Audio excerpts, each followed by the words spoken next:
I want to ask you now about Susan Windham. Susan Windham. Yeah, how did you meet Susan? Your wife, your beautiful wife, who's a lovely singer. Well, do you want to tell that story? South Pacific tells it across a crowded room. Oh. Yeah. Well, it gets better.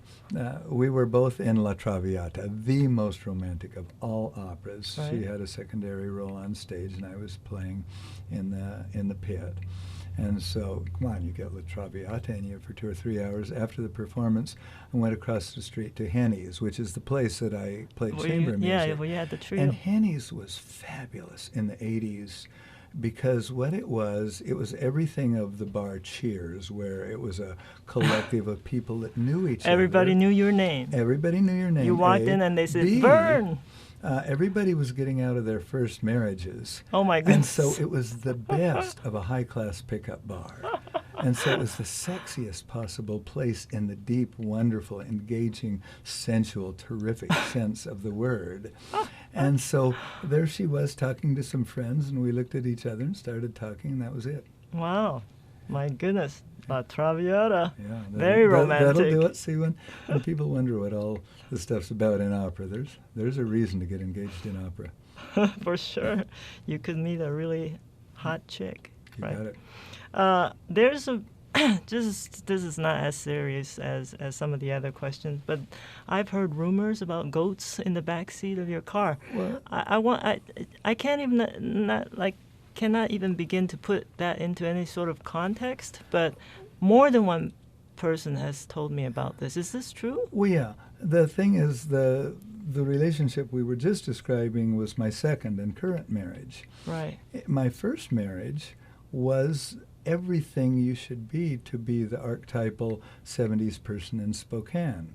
I came here in 71 out of an army band. I quickly grew my hair. I held my breath to push the hair out faster so that I could have really, really good Are we talking hair. like waist? No, but at least better than I had in the army. Shoulder and yeah. beyond? But the point is, that was 1971. Right. That was the world. Here I was, single with this cool job, sitting up in front of all the people, playing in an orchestra, going down to Pullman and teaching at WSU, my first major job of my life. It was such a euphoric, fun time.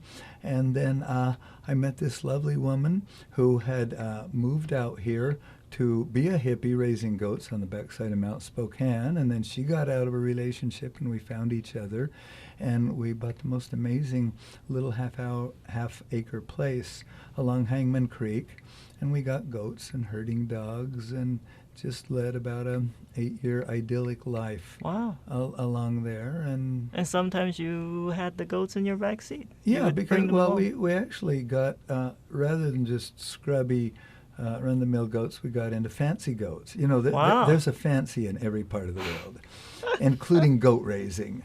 Okay. And so there's a hierarchy, and there are goat shows. And so, we would put the goat in the back of the car and drive to a goat show. And I think probably the story was once we went to a goat show in Montana. It was the 2 years that I briefly owned a Mercedes. My goodness. A 58 Mercedes Goats diesel. in the back seat of a Mercedes. We had our show goat in the back of the 58 Mercedes diesel. And that's that whole story. Show goats. Right there. Did they have coiffured hair and all that? Did you have to take them to special? Well, I mean, you did it yourself. But I mean, the idea of any show for an animal is not just that they're pretty, that's kind of just a secondary thing, but just that they're really good specimens of the breed that are going to be strong and effective and well put together and things like that. And so sure, you just take off and go to a goat show every now and then. Sometimes not so fancy, sometimes it was the 57 Chevy panel pickup. But that one time from which the legend springs was the Mercedes. The Mercedes diesel. I can't believe it's true. It is true. I thought it was just a rumor. Your fans love you. I mean, I had a chance to interview some of your fans, and I met and talked with them, and they...